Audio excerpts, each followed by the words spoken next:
Before we get into this amazing episode of the Empty Netters podcast with NHL All-Star Bobby Ryan, we got to talk about the best canned cocktail in the business. It's a long holiday weekend here, and you know that we've been sipping on that Echo tequila soda. This is, without question, the best canned cocktail going in the business right now. Tell me why, Chris. Dan, carbs, goose egg, gluten, goose egg, sugar, goose egg, calories, goose... No, I'm just kidding. That would be sick, though. 96 calories, though. Pretty awesome. Under 100. 100% blue agave tequila. It's about as low as it gets. It's made right down there in Mexico. This stuff is unbelievable. If you're a tequila drinker, this is your new favorite drink. If you've never really been sure about tequila, this is going to make you get over that hump and give it a try because it is as good as it gets. This tastes like an actual cocktail that you would get at the best bar in your favorite city, wherever it is, and it's right there in a can that's going to be in your fridge waiting for you whenever you want to drink it. There is no other option when it comes to canned cocktails. Echo tequila soda is where it's at. And where it needs to be is in your home. So what you're going to do is you're going to go to sipecho.com. That's SIPHECHO.com. And you're going to go to the store locator. It's going to make it real simple for you. You're going to find the closest store that has Echo in it so you can just drive right there and stock up. But, oh my God, Dan, what if there's not a store near me? Fret not, my friend. Fret not. Because what you're going to do is pump in that promo code NETTERS, that's NETTERS at checkout. You're going to save yourself a nice discount, and that Echo is going to be delivered right to your door. You know how I know that? Because I do it all the time. And we had a really great experience this weekend. There's NFL playoffs on this weekend. We watched a little bit of NFL. We had the boys over. Everyone was sitting around. Sure. And I'll tell you what, everyone reached into our fridge, which is stocked with Echo tequila soda, and started grabbing other seltzers. And then everyone said, "What's that?" And I said, "Oh, just give it a shot." Literally, fridge wiped out completely by the end of playoffs. Completely wiped. I wouldn't know, though, because I wasn't invited. You were not invited. I'm very sorry. Sorry, Emily. We don't really have an excuse for that one. But it is the go-to drink. That's why everyone's snagging it. It's perfect for NHL season, NFL season, playoffs, All-Star weekend, whatever it is, because nothing beats it. So get on the Echo train, and now let's get into that episode.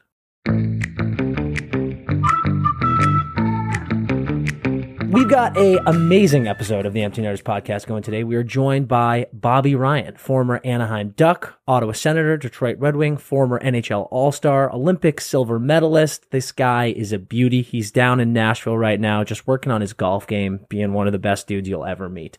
Fantastic episode with Bobby. We can't wait to get into it. But before we do, we're just going to rip off some quick little NHL news.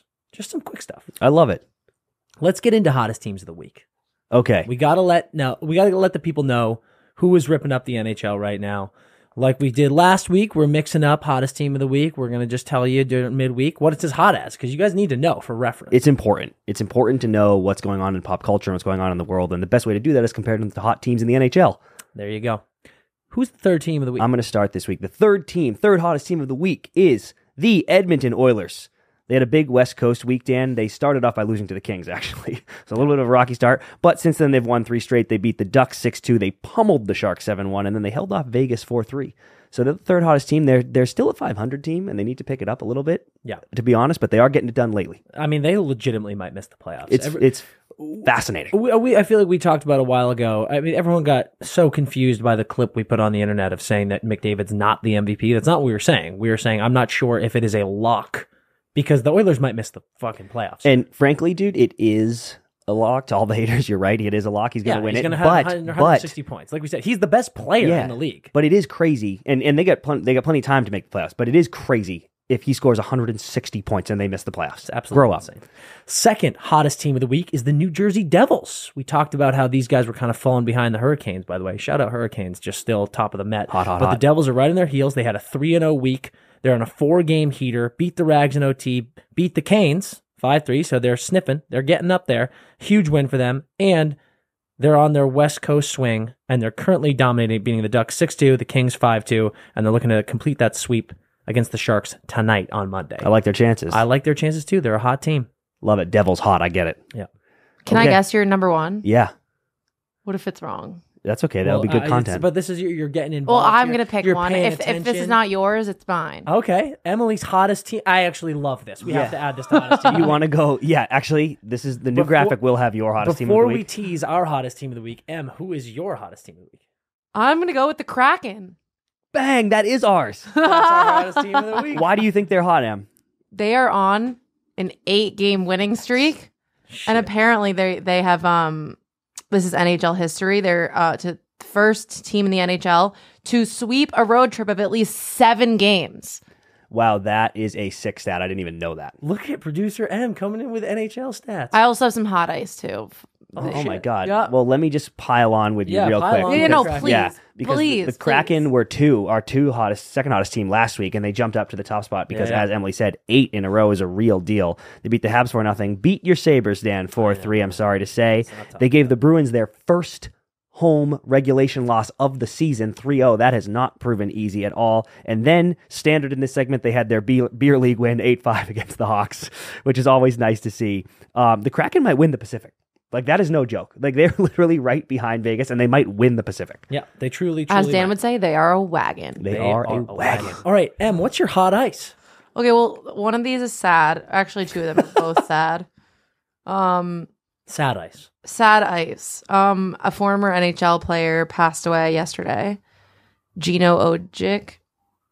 Did you know that? Yes. Oh, okay. Always Rest in terrible when we peace. lose a member of the NHL. And the Vegas Golden Knights goalie. the vegan Golden Knights. The vegan. Did I just say vegan by accident? You started you were to. close to it. Their goalie files for bankruptcy. Logan Thompson Robin Leonard. or Robin? Yeah. Yeah. So that sorry. is sad. So sorry, Robin Leonard. Yeah, we do want to throw out sorry. It's always tough, but Yep. hopefully he's working through it. Robin is a resilient guy. So throwing out some good And vibes. a good hockey player. Yeah. We can figure this out. Good vibes to Lanner for sure. That's all. That's good hot ice. That was really good, Em. That was great. Depressing ice. Depressing ice. All right, well, those are our 3 hottest teams of the week, M's hottest team of the week, and some hot sad ice from Emily as well, which is beautiful stuff. All right, let's jump into this Bobby Let's Ryan. kick it to something not sad at all. Not sad at all is this interview with Bobby Ryan, who's a complete beauty. Had a blast with him. Can't wait for you Number guys to 2 hear it. overall pick in the 2005 draft, number 1 in our hearts right now. Oh, yeah, that's true. We are joined today, very happily, by an NHL All-Star, number 2 overall pick, Olympic silver medalist, Bobby Ryan. Welcome to the Empty Netters podcast. What's going on, bud? Well, we had to just grind through some technical difficulties, but I'm glad I'm here. I'm glad. It only took us an extra 20 minutes, but we got it done. So thanks for having me. Got it done. Yeah. Had to sneak it in too because you're off getting your junior team number retired this week, eh? Yeah. It's I guess the announcement is supposed to be Saturday, but I was told ahead of time. So they're not retiring it. They're just going to make the announcement, and then I'll get to go back up with the kids and everything next time. So I'm pumped. It was you never know, right? If it's going to happen or not. But yeah, they kind of dropped the news on me. So I'm stoked. I'm stoked to go back. I'm stoked to see it go up in the rafters. It's gonna be fun. I was going to say, anytime something gets pulled up into the rafters, that's a nice little tire pump for you, for sure. Yeah, absolutely. So I haven't been back nearly enough since I've been. It's not an easy place to get to. You land in Toronto, and then you got to drive pretty far out there. But Owen Sound's out there a little bit, but I haven't been back nearly enough. So I'm going to go spend some time with my billets this week and everything. It's going to be and then it kind of ties in with Hockey Day in Canada on Saturday. So it's a big weekend for them and of the city, and then, now for me as well. Yeah. Sweet. Beautiful. And are you Gonna be fantastic. Are you kicking it in Nashville right now? I am. Yeah. I'm. Well, you guys know Troubadour, but Yeah. I got a place over there that trying to decide if we're going to build, but I'm down here at the Grove, which is the other course right around the corner. A little community itself. So I kind of got the best of both worlds right now. I just bounce back and forth between the two. Seriously, you're living the high life over there right now. Just bouncing between unreal golf courses. It's tough, but somebody's got to do this job, man. It's true. You're really grinding out there. You're doing the Lord's work. We appreciate That's it. Yeah. My pleasure, boys. It's funny. I run into Dutchie every now and again, and I'm like, I see you at every comfort station. How does this work out? Yeah, seriously. Yeah, dude. You can spend all day in those He's things. also living the dream. Yeah. It's ridiculous. He's out, to the rink, bopping down into Broadway. He's listening to country music. He's golfing at Trube. Like he's on the highlight. I remember when he was with us in Ottawa, and they were like, "Are you going to re-sign this guy?" And I was like, "This guy's already in Nashville. He's already playing there. He just doesn't know it yet." So he's been trying to get here for years. I'm glad he did, and now he's playing really well too. So it's nice to see for him because I'm a huge fan of the guy. Yeah. Same. And he was telling us too that he that's home now. Yeah. No matter what happens hockey career wise, hopefully he resigns and stays forever. But no matter where he ends up, they're ended up back in Nashville at the end of the day. He'll be at Troubadour full time. So if I'm there too, yeah. And then, I think Roman's got the lot right next to me. I don't know what he intends to do, but bunch of Anaheim Ducks guys that I played with in the area. So we got a good little hockey contingent down here. We need to start getting some money games on the board here for golf. That is true. I was going to say, you guys are the hockey world is taking over Nashville slowly but surely. It's just it is more guys coming in there, and it's beautiful. Especially, well, Troubadour does the job too, right? Like the amount of calls I get from guys in the league still that are like, hey, I'm starting to think about making my exit plan. What's the lot like at Troubadour? And I'm like, well, I mean, you can't get in the gates without $4 million now just to get a dirt. You said dirt. It's crazy. I was lucky to get in a long time ago. So, guys are kind of frowning at the number, but I think a lot of guys are going to end up right here in the Grove where I am now. If you get some cash games going on the golf course, are you going to clean up or what? I'll clean up. Oh, yeah. I'll clean up. I like to hear. Yeah. I've had a lot more time to practice than most of the guys in the last couple of years. So. I was going to say, fair you point. getting in early just means that you got the inside track and you've got the extra hours in, so you're just going to smoke everyone when they show up. That's what I told you. I don't like this grind, but somebody's got to do it. I'll go hit balls every day. You were playing the long game this whole time. That's it. You were figuring out the way to make your schedule free to play golf so that you can rake the big bucks later. That's right. Like the second career is the golf career. Absolutely. Every video coach or every video session with coaches, I was just on a putting green in Bermuda for the last couple of years anyway. So just listening to these guys tell you what you did wrong, I'm like, I'm out. My mind's already in Nashville. Amazing. Okay, so I got to ask you a question, and Dan and I were having a talk about getting to chat with you, and it occurred to us that you have a little bit of a Sidney Crosby problem.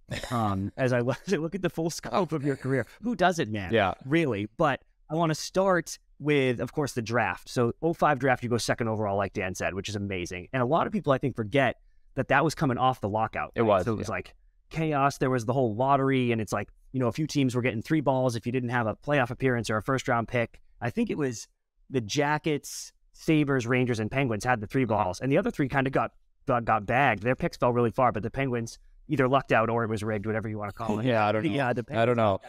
Yeah, Lemieux got his guy, Yep. But the Penguins get the spot. The Ducks slide up to 2 and get you. So we were just so curious, what was it like going through a draft process that was such a Sidney Crosby sweepstakes? I think most players enter a draft who knows where I'm going to go, but that was such a to-do about Sid. So how did that feel? What was that whole process like? Yeah, there wasn't much of a question. It was like, all right, well, who's going second, right? Because you had myself, Jack Johnson at the time was a very good player. Carey Price, Gilbert Brûlé was the other guy that everybody was like, this is the number 2 overall pick, leading up to it. But it just, and I think he ended up going 6th or something and kind of washed out of the league relatively quickly. But he was a good player, in juniors and stuff. But it was a whirlwind, man. We had no clue. And when I saw that Anaheim got the second pick, part of me was like, oh, I don't know if I want to go there because they were so good, right? And you get drafted that high and you want to play. And I looked at that roster after I got drafted. I was like, I can't make this team. Their fourth line is Getzlaf, Perry, and Penner. Where am I going to slide in here? So, part of me was like, okay, well, at least you're going to go right away into a good team when you do make the team. So that was nice. I didn't have to go through the lean years in somewhere like a Columbus or whatever it might have been. I got to go in and be on a team that was contending, which was cool. But it was 2.5 weeks before the draft, and we had no idea if there was going to be a draft. If it wasn't for Sid, I don't think they would have had one. I think we would have been drafted online and just heard our names called and done that. But they put it together. There was 20 of us in a boardroom as opposed to a stadium at the Westin in Ottawa. And you're only allowed to bring 3 or 4 people. It was a shit show. It really was. And then, they decided who the 20 guys were coming in. I'll never forget. We were all first-round picks except for one guy. It was Ryan Stoa, who ended up sitting in that room for hours on end by himself. And I just remember thinking, I'm done with the media. I'm done everything. And this guy's still sitting. I felt so bad for him. Oh, that's so terrible. bad. But I was like, he was ranked in the 40s. I was like, why are you here? Everybody should be at your draft. I get it. But if they were only bringing 20 guys in, I just felt so terrible for him. But yeah, it was a mess. It was a mess. The last couple weeks leading up to it were just a shit show. Was there any element accidentally invited him? Yeah, true, that guy. Was there any element, Bobby, where it was with it being the Sid sweepstakes, you could think really any other draft you could have or would have gone one? Was it kind of a relief being well, Sid's going off the board, and then it's just we'll see what happens with the rest of us? Was that kind of a calming feeling knowing that wasn't going to be the toucher? Yeah, but it was. I mean, it was like, okay, let's just get that pick out of the way, and then the draft can start, right? Yeah, exactly. That's kind of how it was. But yeah, it was really nice for me. Brian Burke came up to me the night before and was like, "Hey, I'm drafting you second tomorrow, and have a nice night, go to dinner with your family, do your thing. But unless something drastically changes, you will be the second pick." So I went into that room and I was like, thank God, I'm not going to be here for a long time. There's no guessing, Like, I couldn't imagine watching people walk up to the stage and thinking I could be next. I could be next. Like, I got to be, alleviated of that burden, because I think it's probably a pain in the ass. I was just glad. Dude, It was nice. that is so awesome. That dinner must have been epic. Oh, my God. We did it. I'm the second. Everybody else, I'm the second pick. We're in it. This is amazing. I got hammered. We were in Canada. No, I was like, this is, I just went over to Hull in Quebec, right? We're drinking ages 18. Went out with my parents for dinner, and then my girlfriend and I went over and enjoyed the city a little bit, ran around. So I remember getting up on the day of the draft, and I was like, oh, I hope I feel better than this in a couple hours. I hope he wasn't lying. I hope he wasn't lying, and I did go too. Yeah, just a hangover and anxiety. That would have been a shit show. Yeah, Bobby's sitting there like falling asleep, and they're like, you know what? We actually decided to go a different direction, and he's like, oh shit. Yeah. No, thank God it worked out. Oh, for sure. All right, dude, let's talk about another time where Sid was kind of the boogeyman for you, and go to the 2010 Olympics. So obviously I know playing for Team USA was a huge thing for you, a huge goal of yours. So then you get there, you get on this unbelievable team, score the first goal for Team USA in the tournament, which must have been such an unbelievable feeling. Get the monkey off your back, calm the nerves. You beat Canada 5-3 in the round robin. And then obviously you get to the most electric gold medal game in recent Olympics, no question. Yeah. And obviously it ends in devastation for all of us. But what were those games like? What did it feel like for you to really be putting on that USA sweater at the Olympics for the first major time?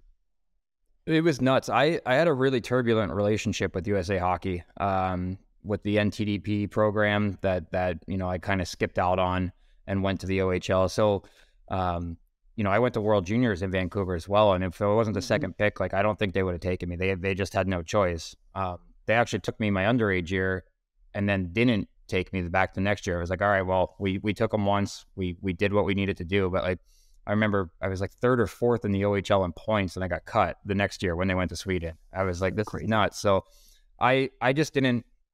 The Olympics was a huge goal of mine for any athlete. But for me, getting the chance, and when they called me and said, we're gonna put you on this team, but you're gonna be, we have a lot of scorers. Your role is gonna be different. You're gonna be a little bit of an energy guy, bring in some different, and then you add the offensive element if you can. But it was crazy. I think we did a really good job in all Olympic teams of kind of checking your ego at the door. I was like, well, I want to be a scorer here. I'm scoring in the NHL at a good clip. I probably could do that, but you kind of got to take a back seat to what the team needs you to be. So I enjoyed the entire process of it. I thought it was incredible. I was so glad that I got to do it in a North American place where hockey was especially in Canada, where hockey was the forefront. And yeah, that we tied that game up.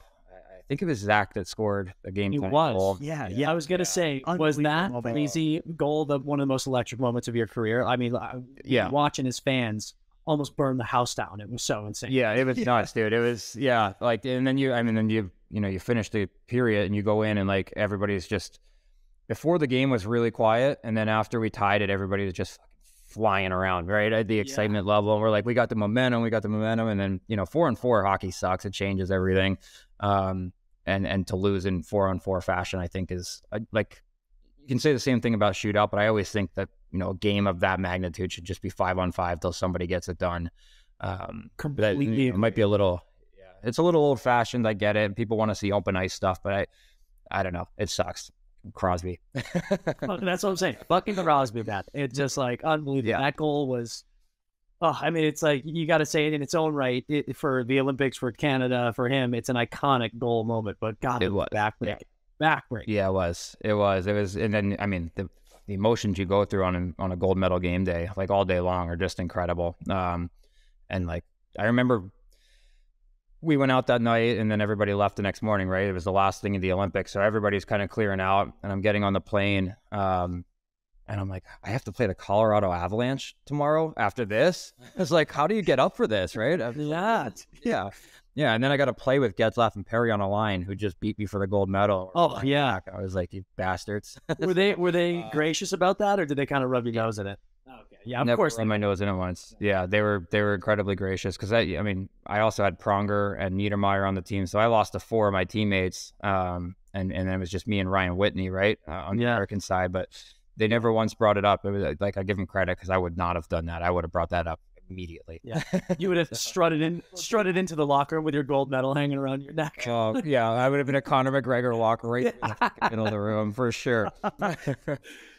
Dude, when you have that epic video with Getzlaff, when you're doing like, it's like at the All-Star weekend or whatever, he's making all the medal jokes. And I just love whoever pitched you that idea. Like, if I was you, I'd be like, no, dude, I don't want to relive this. This is ridiculous. I don't think I knew what I was getting into when I signed up for that. They kind of told me what it was going to be, but really didn't give me much more information. So I got there and I was like, so we're making a 5-minute video where I just get absolutely annihilated the whole time? Okay, great. So sounds good. Absolutely sewered for my silver medal. Yeah, you know what though? Looking back all these years later, I'm like, it was pretty cool. It was cool to do. 13 years later, you're like, it's a memory, I guess, right? So I was gonna say, do you still have the silver medal at home, or did you fire that thing into the Pacific Ocean? Because it's like no, it's I lost it for like 2 years. And then found it in like an old bank bag. So it's sitting in my place out west in Idaho. Okay. But it's one of those ones that like you never really pull out because you're like, hey, I got a silver medal. It's not gold. It's like, unless somebody directly asks me for it, it just sits in a drawer. I mean, I think now that I'm retired, I might put it somewhere. But it's always come out after a lot of cocktails, and there's a lot of chips from it. There's a lot of chips in the side of that thing from my buddies dropping it, taking pictures or whatever. So yeah. Gives a carrot. I like it. Yeah. That's it. Yeah. I make it look mean. Yeah. yeah. Hell of an experience. I love it. Okay. Last Sid thorn in your side. Your epic Senators playoff run, 2017 Cup. You were dominating, first of all, 6 goals, 9 assists on the run. You ripped our hearts out as Bruins fans in that first round. Then you take down the Rags. Then you get Pitt. And man, I was looking up, I forgot about this. In 19 games, you guys played 11 overtime periods. Did we really? In that run. Like, yeah, it was insane. You guys were in OT, double OT, like over and over. It was madness. Yep. And then obviously game 7, closest you got to a cup so far. I think it was Kunitz maybe, but someone pops one home game 7 against the Penguins. Yeah. So just talk to us about how fun that run was, though, being the underdog in pretty much every series the whole way through. Yeah. And you guys just battled and took over. Like, how sick was that, even though it had a brutal finish? I think it was the most fun I had playing hockey. And I think it's more fun when like I had a tough year. I was out with a lot of injuries on the year. And I came back for 1 game before the playoffs that I scored. And I was like, thank God, like at least that monkey's off the back and I can go in the playoffs, healthy and happy and ready to go. But everything, we were a talented team, but the way that we played, we were really comfortable in 2-1, 3-2 tie games because that's kind of how we got there all year long. We weren't a team that was going to run it up on any given night. We had that capability from time to time, but we were really comfortable going into playoff games knowing that they were going to be tighter. That was kind of the way our team was designed. So we had a blast. Like the team was close. And going into the series, I think we knew we were going to beat Boston. We just the way that we matched up against them really, really fit into what we were trying to do as a team. So it was a good series. The Ranger series was kind of nondescript, and then the Penguin series, I think everybody wrote us off in 4 or 5 games. And we were like, no, I think we're here for this series. And got up on them once or twice, and I think game 5 we lost like 7-1, and I had to go home and force it. Yeah, we just got blown out of the water, but it made us like our team was just so tight. We were just ready to go every night. And that shitty goal, Kunitz fans on one and it goes sky high and drops behind Craig. And you're like, was there any other way this was going to end? Like, it's always going to be a shitty goal. Yeah. And I was standing on the ice, kind of watching it going in slow motion. And I was like, well, fuck, that's that. It is. Let's get the bus and let's get on the bus, get the bird in the air and get out of here. Seriously, man. It's one of those moments where when it goes in like that, you just have to say, well, what the fuck, what were we supposed to do? That's just one of the all-time bad bounces. I'll say this. But you said it, dude. The only thing they made us pregame skate for game 7. We had it because of the way game 5 went. It helped some guys. For me though, we hadn't pregame skated all playoffs. Oh man! And whoa, it was just we came out so flat in game 5. Guy was like, "We need to mix this up," and I'm just I'm not a sleeper. So guys will go to the pregame skate and then take a nap, but I'm up for the day. Like when I'm up, I'm up. So the no pregame skate, I was sleeping till like 10:30, 11, and then just killing time all day, going to the meeting, relaxing. And it just, for me, I was like, what are we doing? Why are we changing anything about what got us here? And it's not the reason we lost by any means, but I was like, the mental part of me, I was like, what are we doing? Like, let's just stick with what's working. But I guess in his defense, we didn't come out flat. We played a pretty good game 7. Yeah, I'm with you though. I would have done the same thing. I would have been like, throwing a curveball in like that in literally game 7 is after you've been doing the same thing consistently. That would mess with me big time. I remember I looked over. I was sitting next to Mark Stone. I want to say it was in like the second or third period, and I was like, "Hey, are you tired?" He looks at me. He's like, he just looks back and goes, "I'm fucking exhausted." I was like, "Okay, all right, it's not just me." Yeah. And it's like game 7. You're trying to find whatever you can find, right? And I remember that game. I was like, God, I'm flat. Like find some jump somewhere. And they found it. One more goal than us, I guess. Yeah.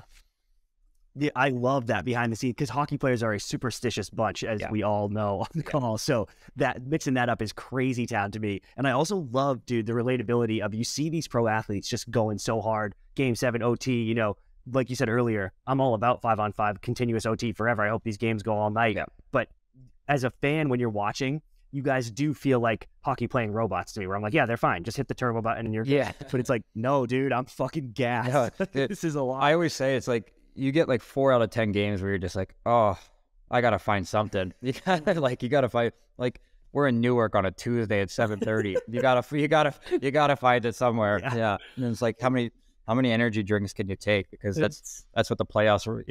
Like when I started in the league, I remember I went on like a couple long runs with the Portland Pirates, like the American Hockey League team. And back then, you're talking, 18 years ago, give or take, maybe a little less than that. That playoff run in the American League just ran on red wine and espresso. That was like that was how the playoffs ran. But it's a lot different now, obviously. But I was like, I can't take another double espresso before the second overtime. I'm at like 7 today. Yeah, your heart's gonna explode. I was like, gotta calm it down here. Man, I really want to hear about what I think personally is one of the most special hockey moments of all time. In the 1920 season, you went into the player assistance program in, I think it was November. And then you come out in February, and your first game back at Ottawa, you tuck a hat trick in front of the home fans against Vancouver in a 5-2 win. Is that up there as one of the most special moments of your playing career? Because, like I said, as a fan, that to me and to many of us just felt like one of those larger than life moments. It's the stuff that you look at in sports and you go, you literally can't write this stuff. It's so incredible. How did that feel? It's funny.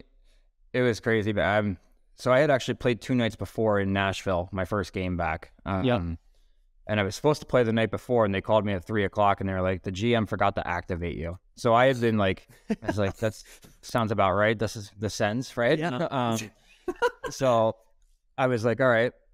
Sat that one out and then played the next night in Nashville. And I was so glad I got one out of the way on the road before coming home. And playing. And, one of the coaches said to me, he's like, every now and again in sports, you just get one of those moments. So, we all got one of those moments tonight. It was incredible to watch. And that really, because when you're playing, like I fought that game, and had the hat trick, and like you're just caught up in the moment of playing. You don't really get it. And then after the third one, the way that the building reacted, that's where it kind of came crashing down on me with the magnitude of the situation and what it was. And it was kind of, it's a family game, right? For that one, for me and my wife and kids and everything. It had been a long run up to that. So it's definitely up there for me. Something like every now and again, I don't know why, my kids are, 6 and 4, they're always on YouTube, but every now and again, they'll see a picture of me on YouTube and click on it. And it's always that damn video. I'm like, all right, I can't do this. I can't do the waterworks today. So my 6-year-old's like, I want to watch it. I'm like, you're not watching. Get it on. You're just like walking through the kitchen, you hear it playing, and you're like, ah, Jesus, I gotta get inside. It's funny how it's happened. It's happened 4 or 5 times. And she's like, I want to watch it because there's me trying not to cry on the bench. I was like, I don't need that. I don't need that today, Riley. Please turn it off. I hear you, dude.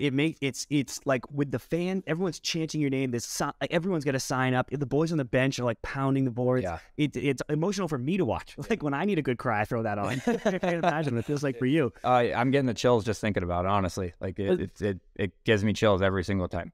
We feel the same way, man. It's obviously doing what we do. We're on social media all the time doing hockey stuff, and it is just one of those videos that pops up every time. And for me, obviously, I don't have the same personal connection that you do, so I watch it every time because it's like a movie scene. It legitimately looks like it's out of a movie. Yeah. It's unbelievable. It does. It's it's an emotional one for me. But to answer the question, it's very high up there on my list of things that I'll remember about my career. Oh yeah, I bet. Okay, well I got another one that I'm sure you remember. December 12th, 2010. Ducks home game against the Wild. Mikko Koivu drops his stick, steals your stick out of your hand. You go into the corner, pick his stick up, bury a rebound, and hold his stick out to in one of the most cold-blooded settings I've ever seen in my life. So, dude, I just want to know talk me through like what was even going through your head as it's happening, as your stick's getting taken, like as you scored, like that, because we watched Zegras do that the other day and get a penalty. Yep. You can't even do it now, so just Bobby Ryan rule. the chaos of that. Yeah, talk to me about the chaos of that 30 seconds in your life. I honestly waiting between when I had my stick taken like right out of my hands, up until I scored, I was like, when is this whistle gonna blow? But I figured they had to touch the puck, right? So they hadn't, and you can see us battling in the corner, and Perry's like, go get a stick. And there's nothing out. I don't know what to do. Like, I don't know what to do. And the puck went to the point, and I was like, I guess I started to think about changing. I remember I was like, should I just get off? And the stick was just laying there, and I was like, all right, well, it's just laying there. So I picked it up. You could actually see me pick it up, and I'm like, oh, all right, it's left-handed. But it happened so quick. That rebound was so perfect off the pads. It came right to, and he had like a really sharp heel curve. So I had about this much to work with on the stick blade, and it just happened to be, it was perfect. And then I didn't actually mean to celebrate so cold-blooded, I guess, but No. Bobby embraced. Maybe I did. All right. Embrace that. It is a top 5 goal celebration in the history of the NHL. It's the most savage thing I've ever seen. Oh, it's so good. Yeah, it was a little cocky, but I was like, you know what? Fuck you too. Like you stole my stick. Yeah. So have a stick on this. Here you go. Yeah. Yeah. He stole your twig. You took his and buried with it. Like, I mean, that is just elite stuff right there. You can't ask for better. What's crazy is that they were trying to like dispute the goal. Like, so, in the video, you didn't really see it, but it was like a couple minutes long. And I'm like, what is the argument here? I picked up a twig that was laying there. I didn't use it illegally. Just, drop the puck, let's go. So yeah. I was like, if this gets called back, I'm going to snap. I was like, this is too cool to have called back. So I was glad it stood. They had to leave that, dude. And my favorite part, and the most underrated part about that goal when you rewatch it, is Koivu's stick is like kind of on the hash wall, like it's up on the side of the boards, and Antti Miettinen comes down and starts pushing it into the corner because I think he's trying to fuck you guys up. Like he's like, I'm just gonna get this in a passing lane, so whatever, they'll screw up. But he accidentally put it right in your wheelhouse. Yeah, dude, that guy. Like you turn around, pick it up, bang, and I'm like, oh my god, he needs an assist on. Yeah, I was gonna say he should have gotten on the board for that because it was like, I mean, he could not have put that in a more perfect place. I took 2 strides out of the corner and it was laying there, and I was like, thank you very much. Oh, so perfect. Incredible, dude. All time Hall of Fame YouTube. Oh yeah, ever for sure. Dude, Bobby, this Christmas Eve, I'm sitting on the couch and I'm just scrolling Twitter, and I come across a tweet from you that says, "Can you imagine being Harry Potter getting a voice memo from Voldemort that heavy?" Yeah. So I need to know: A, are you a big Potter guy? And B, I am. If so, give me your favorite movie. The favorite movie is the last one with the ending scene and everything, but. I was watching it. My little girl was watching it. I was trying to get her into it, and she's just not there yet. But nonetheless, we were watching it together, sitting on the couch, and I was like, "Dude, that's a cold voice memo." It's never so hardcore when he's calling to him, right? Yeah. It's during the final fight. Yeah. When he's like, "Harry Potter, I speak directly to you." I was like, this. Yeah, I had never really thought of it in any other way before than watching the movie, and I'm just like, man, if you 2023, right? Or 2022, I guess at the time, I was like, that'd be the coldest voice memo to get. 100%. Do you, like, during the holidays, do you just gas those movies like we do? Because it's constantly on TV during the month of December. Yeah, all day long. Yeah, it's like, The Hallmark Channel was on all the time, like all the time in this household. So every time I got a chance, I would walk by and just they're marathons, you know. Literally, yes. Yeah, from 22nd to the 31st, it's like Harry Potter time. So I turn it on every time it's on. I still do. So do we. And I actually can't get past by, no way. I stand by it's. I consider all of them Christmas movies because of that reason. They're just on during Christmas, so I'm like, these movies are Christmas movies. Sorry, it is what it is. I would agree. Absolutely agree. Yeah. It's unbelievable. Yeah. It's literally comforting. Yeah. Okay, movies. Let's get into a little TV action. I know you love to binge watch some TV shows, but I also know that you don't love some of the classics. Like, you're not a Wire guy. You didn't like Sandman. Did I? You know, so like, hit me with some Mount Rushmore TV shows that you do like, and then if you got some, hit me with ones that you're like, this show is really overrated and it sucks. Okay. Yellowstone. Is a top. Are these the good ones? Yeah. Sorry, Yellowstone's the top 3 for me. Yep. Ted Lasso. Dude, One Tree Hill. That was my jam. Remember that one? Oh my God. Well, yeah, Of course. Yeah. One Tree Hill. That was like, Thursday night at the household. That was on every single Thursday. And like when that was on, and then the OC. Oh, big OC. I was gonna say, I'm surprised you weren't an OC guy. You were there, dude. You were living there, and you were living the whole thing. You got to be an OC guy where you were. Dude, I watched the last episode of OC like a month ago. Just ran through it. The last season, but yeah, those would be One Tree Hill, OC, Yellowstone, Sons of Anarchy. I really liked. Yeah, those would be probably my top 5. And then I'm trying to think of some of the overrated ones that like I never watched The Office. I just couldn't do the humor. Really? Wow. Yeah. Wait. Actually, That's a hot take. hold on. Tried it 5 times. I'm curious. Is it like the Michael Scott awkward shit? Does that not sit well with you? Yeah. I know people who are like, I can't handle how awkward he is. I couldn't do it. I'm trying to think of some of the other really popular ones that people watch that I just couldn't get into. Where are you at on Thrones? I did finally watch it, and it took a lot out of me to finish it. I got to be honest with you. I just was like, all right, I'm out. Prison Break was another one that the first season of Prison Break's one of the best television shows in history, and then just straight off a cliff after that. Because it's like, oh no, we narrowly escaped again. Now we're in. I'm like, how many times can we do this? Yeah. Either catch them or let them go. But that one, and then I'm watching one called Echo 3 right now that just came out that is really good on Apple TV. So give that a go. Okay. I haven't seen that. I haven't. I'm gonna bookmark that in a big way. But dude, I need to know. You're a big Wings guy. Was a big Wings guy. Yeah, I had never seen it. And I'm a big sitcom guy before bed. To kind of like, like to zone out a little. Like I fall asleep with my iPad and Big Bang Theory almost every single night. It's like, I've been through Friends so many times, so I needed something else. And somebody mentioned Wings to me, and I binged that one real quick. I was a real big fan of that show. Dude, and Wings needs you. Honestly, it's like Wings is one of the most underrated shows in the game. And finding out that you were a big Wings fan, I was like, damn, okay, like that is because those creators did Cheers, then Wings, then Frasier, and I feel like Cheers and Frasier gets all the hype.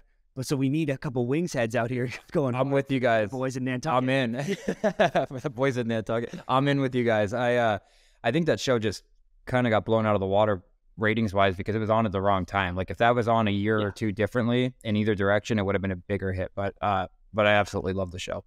Yeah, I completely agree. Amazing. I love Killer. Yeah. All right, Bobby, we want to play a game that we play on this show with you. It's called Pass, Shoot, Score. Basically, what this game is, we're going to give you 3 things, and it's basically going to be your ranking of what you need the most versus what you need the least. So pass is great, dishing the puck around is good, but it's not the best. Shooting is a little bit better. We want to get some pucks on net, and then scoring, light and lamp is obviously the best. So that's going to be your ranking system. So Pass, shoot, score. Pass, shoot, score. First one we're going to do, we talked about how much of a Team USA guy you are. We're going to do some iconic USA players, even some guys that you sort of looked up to. So pass, shoot, score, Mike Modano, Brett Hull, Jeremy Roenick. Oh, I have to give you, okay, I'm going to pass on JR. Okay. I'm gonna shoot with Modano, and then I'm gonna score with Hully because he lives Hully lives just over there in Troubadour, right? So I see that guy. Oh shit, that's right. Yeah. You're gonna have to answer to this if you didn't know. Yeah, exactly. That's fair. Having spent time around him, that guy's all time, whether he's on the ice or not. And is one of it my true, favorite guys to watch golf. Is it true that you wore number 9 for Modano? It is, yeah. So I started wearing 16, really young for Brent Hall. And then I think I went to a team where 16, I can't remember how I ended up with 9. I made the switch and then never looked back. I like 9, the number better. But yeah, those are, you go 2 American players. Those are my 2 favorite American players of all time. So it's hard, it's hard to pass, it was an easy pass for JR. Sorry, buddy. Sorry, bud. Tough bid for JR, but he's up against stiff competition there. It's not his fault. Not his fault. Dude, we always get into a lot of number talk with our guests, and I love how superstitious numbers can become. And do you was 9 kind of always in your play? Like, I feel like when you wore 6, that was just 9 upside down, and then 54 was that adding up to 9? Like, what happened there? So 54 was my rookie number when I got to Anaheim. Oh, sick.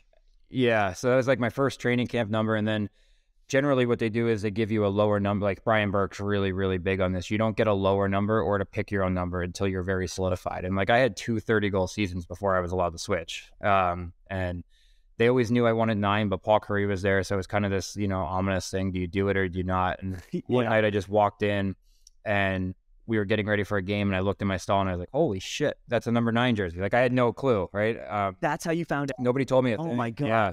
So that game was against Mike Modano. That first game I wore number 9 in the NHL.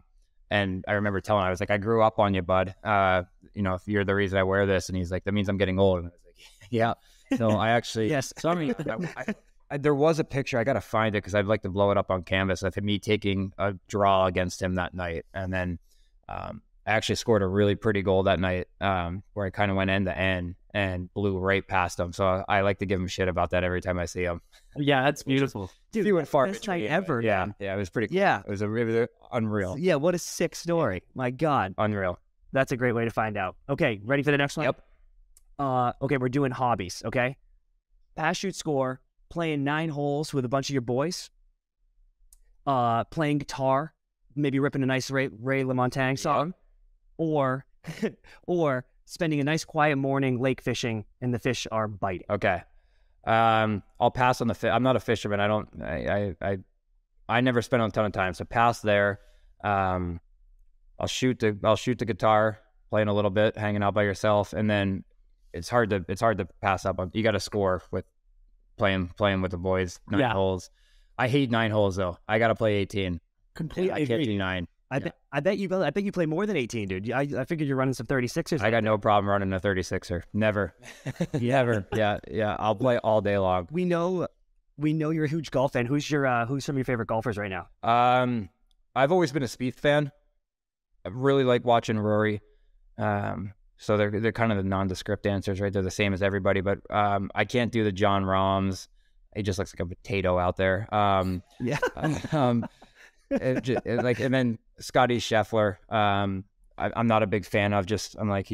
When I look at him, I don't have fun. I agree. Yeah, I'm like, you're so boring, man. Have personality of a wet mop. But I would say, yeah, Spieth and Rory are my 2 favorite. When they're in contention, I pay a lot more attention. Oh, no doubt. I feel the boring. The Scheffler call out. I feel that way with Sergio too. Every time Sergio's on TV, I'm just like, just get out of here, man. You're ruining this for all of us. He's a nerd. I'm with you. I got no time for him. No chance. It's been fun to see Jordan kind of come pick it up here and come back out of that little lull he went in, and then Rory too. Honestly, the last couple seasons, like Rory, I was like, I'll never win Augusta. It's just never going to happen. He can't play. Yeah. But the last couple of years, he's been really back on his game. I think this might be his year. I think he might be I might be riding him into the Masters weekend on some pools. Ooh, okay. I like it's that. It's got to click. It's got to click at some point here. I want it for him so bad. We're pumped for that. The Netflix doc's coming out February 15th. Oh yeah. Yeah, dude. Set that day aside. Yeah. Whenever's going on, it's done.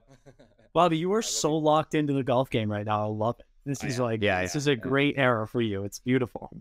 You got to embrace it, man. I was gonna say we're down in Nashville too often now. We got to get on the tree with you. This is it's just becoming too prevalent in my life to not give that a shot. I mean, come on. Have you played Trube? No. Oh yeah, okay. So you got to play Trube, but the Grove where I am, the course is way better here. Oh wow. Okay. The course is better. It just doesn't have the amenities. So if I'm gonna host, we'll go to Troubadour. Well, you guys can hammer the comfort stations. and all that. Just there's a fine Dutchie there. Yeah. He's just sitting on it. He's got his own stool up there with the snacks. But yeah, I would love to. You guys come down, let me know. All right, Okay. yeah, 100%. Okay, the next pass sheet score is going to be some places that mean something to you. So we're going to go pass sheet score, your family home in Idaho, the Eiffel Tower, or Costa Vida Mexican Grill in Portland, Maine. Oh, buddy. Fuck, you just changed the game. Oh, man. I'm passing on the Eiffel Tower. Hard pass there. Dude, that's tough. That's you proposed there though. It's not that tough when you look at the other two. I'm gonna I'll shoot the Costa Vida, and then I'll score with my family, my home in Idaho. I'm headed up there next month. I can't wait. That's my happy place, you know? Yeah. You get your holes in the morning, right on the boat, surfing all afternoon. That one's a no-brainer. But Costa Vida, shit. Like that queso, that's Dude, the chips and queso. so good, man. Dude, it was actually funny. You mentioned the Pirates earlier. We're from Maine, so we grew up going to Pirates games when you were playing. Yeah, we saw. We've been to No Costa way. Vida. We've been to Costa Vida a million times. Dude, that was like, it was out at the mall there. I'll never forget because it was like, you know, the AHL back then was a Friday, it kind of still is, Friday, Saturday, Sunday league. Yeah. And the way that Kevin Dineen did it, who was my favorite coach of all time, was like, hey, I have to give you guys a day off, but it's not going to be Monday. So he would make us come in and practice on Monday after playing 3-3, and then we would have Tuesday off. So he was giving us more time off, but every single Tuesday, because we all went out Monday, it was dollar beer night. We're all, 20, 21 years old. And that was like our go-to. Everybody would wake up, kind of come to from the night before. What happened? Let's go talk about it at Costa Vida over a bowl of chips and queso. that was our jam. That place slapped. So wait, hold on. You're surfing out in Idaho? Wake surfing right off the Wake surfing again. Yeah. Great. Yeah. That stuff's beautiful. Yeah, and that's hard to beat. So when you got a family home in a place like that where you just kind of unplug everything, it's hard to top something like that. It is, yeah. Fly fishing's hard enough. You know, you might as well. Yeah. I'd much rather be behind the boat than try to figure out how to fly. Oh, for sure. I got this really cool picture. Tyler Johnson, who's in Chicago now, is a very, very good wake surfer, and he lives there. So we're always out with him. But I have this really cool picture that we redid. Two famous surfers did it. I don't know who they were, but this was obviously years ago. But it was him surfing with a White Claw in his hand, and then you got me hanging off the back of the boat. And my wife's up there taking the picture or whatever, but it's him, pouring the beer or pouring the White Claw and me chugging it. And I still have the picture somewhere. I think it's actually in Idaho, but one of my favorite pictures of all time. I was like, I just wish I wasn't so good at it. I got 86 from my own boat.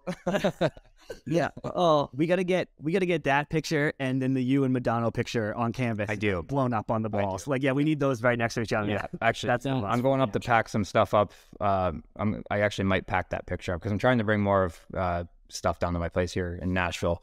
Now that I'm a little more, that we know we're here and we're not going to be traveling anytime soon. So I'm going to bring that picture down off to show the boys. Send you a picture. Amazing. Please do. Okay. All right. Next one. This one's a bit of a grab bag. Okay. Pass, shoot, score. A plate of orange chicken from your favorite Chinese place, wherever you want. Panda. No brainer. Wow. Big Panda. So, orange chicken. I mean, how do you not be? Orange chicken from Panda. Yeah. Or an electric NFL playoff weekend, perfect slate, games all day. Or the University of Michigan. I'll pass on the University of Michigan because I never got there. I actually already have passed. Honestly, Bobby, we just wanted to set you up so you could pass on Michigan again. Yeah. I'll pass on Michigan. I'll shoot the. God damn. Oh, it's hard. No, I got to score with orange chicken, man. So I'll shoot the NFL and then all in on a bowl. I don't even get you know how you go in the Panda and they're like they two plate special or whatever where you get two serve. Yeah. I'm like, no. Just take the orange chicken and put it in the biggest box you have. And I don't even need the rice or anything. That's it. Just straight orange chicken. You know how they have the dividers in the cartons and you're like, no. Just give me open carton, just orange chicken. That's it. Yeah. Load it up. That's it. I just want all that MSG, please. God, that's amazing. And then obviously you're a huge NFL fan. Who's your team? Are you all in on Titans now because you're down there, or what's the deal? Not really. I don't like the way they play. I don't like their style. Yeah, so so a good buddy of mine played for the Vikings for a long time, Kyle Rudolph, who's now in Tampa. I I just saw that he's inactive, I think, tonight. But nonetheless, he's had a tough year with the injuries last couple of years. But Yeah. I kind of followed the Vikings with him being there. And then when he went to the Giants, I was like, I'm from Philly, man. I can't do that with you. So I wouldn't say I have a team. I would say Kansas City because I'm a huge Mahomes fan. So I watch his games more often than anything, more often than any other team. So it's kind of front running, I guess. But I'll tell you this. There's very few players in any sport that I was like, you just have to see some players live. And I got to see Kobe and still haven't seen LeBron, unfortunately. But Mahomes was coming here as I had just retired. Mahomes was coming down to play the Titans. And I said to my wife, I was like, I got to go. Do you want to come? We'll make a day of it. We went, and it was the only game in his goddamn career. He didn't throw a touchdown. He did absolutely nothing. We left in the third quarter because they were getting spanked, and I was like, she's like, you wanted to see 15? I was like, well, let's not talk about it, all right? Didn't you mean Derrick Henry? He's got 800 yards. And you're like, no, it's boring. That's boring football. $600, well worth it. Dude, we've all been there. When Brady came to play the Rams here in Tampa, we're out in LA. So when he came, we were like, we got to go to that game because we're big Brady guys, and it was just like the shittiest game he's ever played. And I was like, great, this was really worth the time of mission. That sucks. So, you might be watching his last game ever tonight. I know, dude, it's crazy. I thought about it. Yeah. I'll be over there at Troubadour watching with you. All right, so here's your last pass shoot score for you, but this one's going to be tough because this is going to be dislikes, I believe. So Dislikes. So yeah, wait, then tee him up, Dan. So Bobby, pass is the thing you can tolerate the most. Score for this one is like that's the worst. Okay. So whatever you give score. Kind of going in reverse order. All right, so your pass sheet score is every steak you order for the rest of your life has to be well done. Okay. Every sandwich you eat for the rest of your life is covered in mayonnaise. Or you can never use chapstick again for as long as you live. You just have to have chapped lips constantly, no matter what. Oh man. Okay. The one I can tolerate the most would be score, right? No, we're gonna go. No, pass. yeah. So Okay. pass. Yeah. So tolerate. You can't eat a well done steak. Like, It's literally not even worth it. It's not worth eating. okay. I'll say chapstick for score. Okay. I've never had mayonnaise. Well, you've never even eaten it once. You just think that you hate it. I just know I hate it. I'm just absolutely like He's disgusted by it. and ranch. I've never tried ranch, but I won't even have like my little girl has it on pizza, and I have to have it in the house. But I can't. Like you open it around me, and I gag. The smell just kills me. Do you feel that way about blue cheese as well? No, because I'm from Jersey, so you have to dip a little. You have to dip a wing in some blue cheese. There you go. Yeah, Not a lot, just a touch. agree completely. But I'll go with the middle tier being the mayonnaise tier because I just can't eat a well done steak. I'll suck up some mayonnaise, but I'm not eating a well done steak. so that's my pass. That I mean, I feel like I would have to be the absolute same way. I mean, like a well done steak is just. I mean, it's mortifying enough when you go to a restaurant and you order rare or medium rare and it's just a little bit overdone. Let alone getting a well done steak that is just criminal. I can't even process it. I'm getting worse. Like to the point where I'm like, if the center is almost cold, I'm okay. Like that's dude. Same. Yeah, I just like Knock the wind. I was just gonna say, rip the horns off, walk them around the fire, and we'll call it good. That's it. Oh my God. I've said a bunch of times. It's just like, I'll just tip the cow for me. That's all I need. You need That's it. That's a buddy. My buddy had a steak a couple weeks ago, and I said his line was, "If this thing had a shot of penicillin, he might have lived." And I was like, "What a great line!" I was like, "I'm keeping that." Sounds good. That might be my favorite one of those I've ever heard. That is really good. Oh shit, that's beautiful. That's incredible. I was laughing too because I saw it. We were reading that. We asked about the chapped lips because it's like we were reading that you're like, oh, I'll put like lip balm on the lips under my nose before I go to bed. It's a whole production. It is. And I swear to God, I'm the same way. I have the most chapped lips of anyone I've ever known on earth. Yep. And Dan knows that about me. So like every time he needs chapstick or someone can't find chapstick, he's like, ask Chris. He has like 8.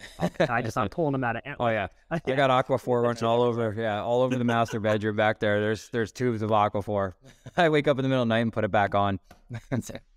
You need it, dude. I love it. Oh shit. Okay, well, that's the game. Thank you so much for playing. But before we let you go, dude, we wanted you to take a chance to just plug your pod, the Coming In Hot pod, because we like to hear about it, what you're doing, where we can listen. The viewers want to get on board with that. So tell us everything about Coming In Hot. Yeah, we started.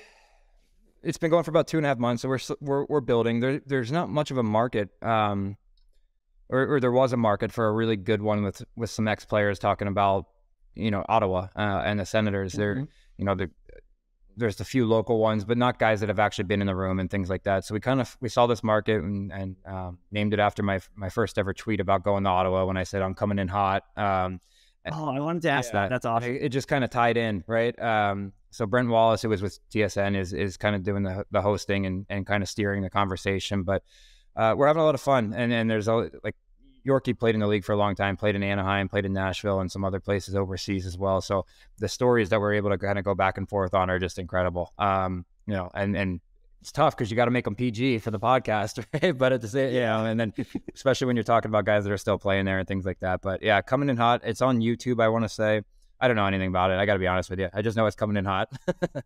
Just tell me when and where to. Just tell me when and where to be there, and that's kind of how it goes. But it is fun. It was not an avenue I kind of saw myself taking, but as I was doing more and more, guest work with it, I was like, I could do this. I'm enjoying doing it.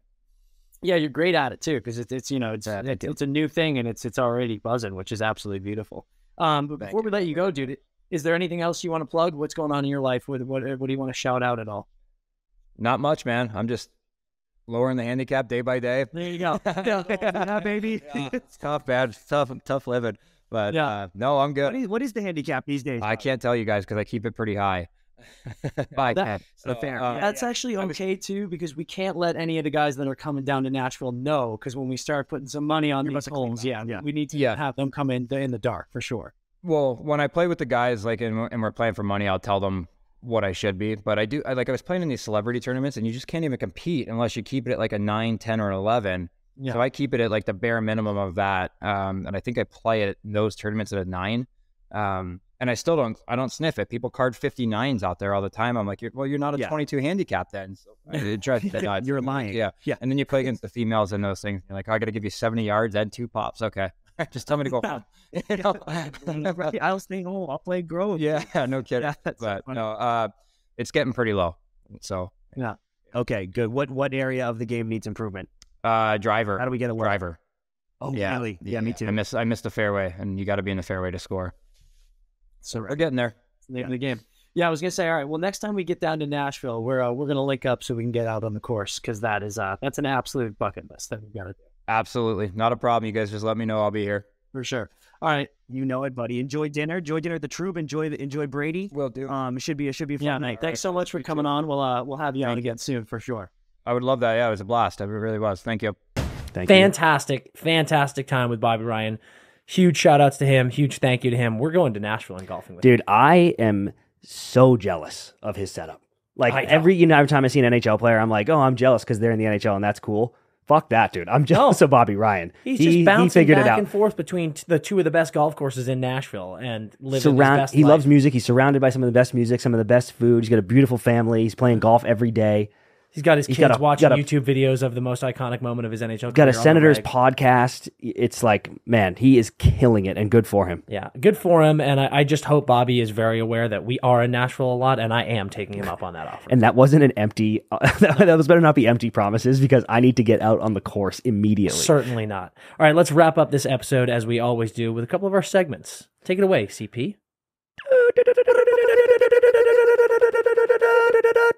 Little Eichel watch for the gang. Here's the thing. Jack's only played 2 games since our last record. He did have a goal in one of them, which I love to see, bringing him to a total of 33 points in 31 games. In his other game, they did lose, and he was a -3 again. But again, I don't care. This is about points, and he's doing okay. Keep tucking. You know what, Dan, though? I would like to see Jack score a little more. He has 15 on the year so far. He's on pace for 33, which would be the second most in his career. But I did have high hopes for 40 this year. Mm-hmm. So just keep firing, keep shooting. What are the odds that Dan loses his bet now? Well, here's the thing. There's no way he's hitting 90. With the games that he's missed, I really don't think he's hitting 90. But I did say, for the sake of content, if he is on a 90-point pace, because he's going to have so many less games played, I will stick to this shrimp bet.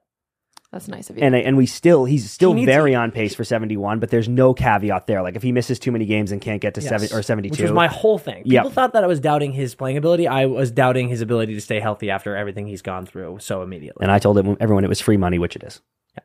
So, as far as where in the world Austin Matthews is, I gotta say he's happily in Toronto. I think it's been a good little run here for him. He's got 48 points in 42 games. The Maple Leafs continue to do very, very well. They're in second place, but Tampa's got 2 games in hand and they're only 2 points behind. So don't get too comfy.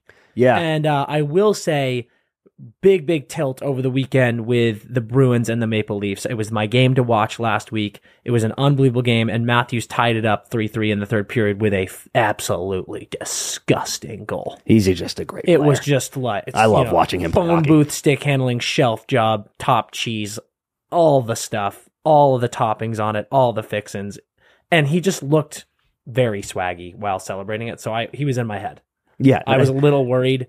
I was a little worried that I was going to say that not only was he living in Toronto, but was now a president of the team. That's how secure he felt. But Bees pulled out that win, so it knocks him down a little peg. But he's at Scotiabank. Don't worry. He's comfortable, dude. But He took his shoes off. He took his coat off. But like you said, Tampa might blow that place right down. They sure might. And then he's going to wish he had his coat on. Yeah. We'll see. Okay, Dan, little playoff trail action for you. Sorry to say you've hit a few bumps in the road. Yes, we sure have. You've lost 4. The Sabres have lost 4 of their last 5. They could be into 6th, down to 6th place by the time of this, like right now, not even when this will come out on Thursday, but like they might be in 6th by the end of tonight. But we're like, we didn't get comfortable. Like, you go through rough patches here. We're still, that wild card spot is still right in our sights. We're not freaking out. And I think, Dan, I think the fact of the matter is this is just how it's going to go. The road to Oregon is not easy, and neither is the road to the playoffs. Yeah, no, it is sure. There's dysentery. There's wild animals. There's bumps in the roads. There's broken down bridges. There's rivers. There's flooding rivers. There's surging rivers that you need to cross, and we're prepared.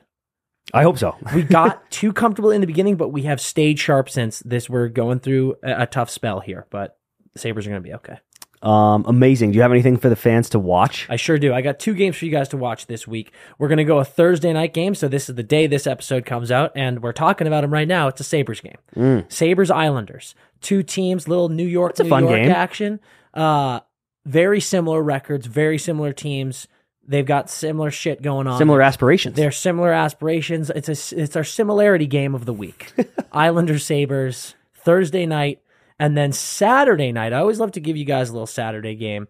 We're going to go the Avs Kraken. We're talking about Kraken, hottest team of the week. They're just a unbelievable team right now, and going up against the former Stanley Cup champs, who have had a little bit of a limp this year, I'd say. Some injuries, some stuff going on, but you cannot sleep on the Avs, and I just think that is going to be a really, really nice West Coast game. They, like I said about Pitt, which I might be wrong about, but like I said about Pitt last week, I'm positive the Avs are going to make the playoffs. Yeah. And you do not want to see the Avs in the playoffs. You can't run into the Avs. You cannot. McKinnon's back to being he's a sick freak. Boy. Yeah, and I really like it. Perverted boy. I really like it. Okay, here's a couple for me. I got 2 Thursdays for everybody. Wow.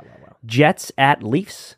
Great game. 2 really strong teams. I'm really happy about that. And Jersey at Seattle. 2 really strong teams. I'm really happy about that game. Those are going to be a lot of fun. We're really stroking off the Kraken. They're 1-8 straight. Yeah, that's true. They deserve it. And then here's the big one.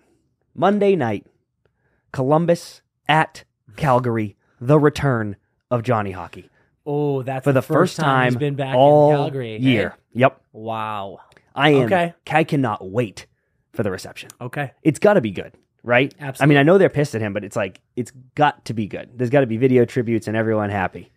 Well, I imagine there'll be video tributes, but I'm not sure if everyone in that barn is going to be happy. There's some bad blood there. They do not like that he left. I know, but I just think you got to... He didn't have to stay. He gave you great times, and you need to thank him for that. I'm a Johnny supporter and a Johnny apologist, but... The return of Johnny Hockey Monday night, everybody. All right, well, tune into those games and enjoy that Bobby Ryan interview as much as we did. We hope so. He's just one hell of a guy. And that's it for us today at the Empty Netters podcast. Shout out Costa Vida Mexican Grill. Shout out Costa Vida Mexican Grill. That's a spot. All right, guys, we will catch you next time.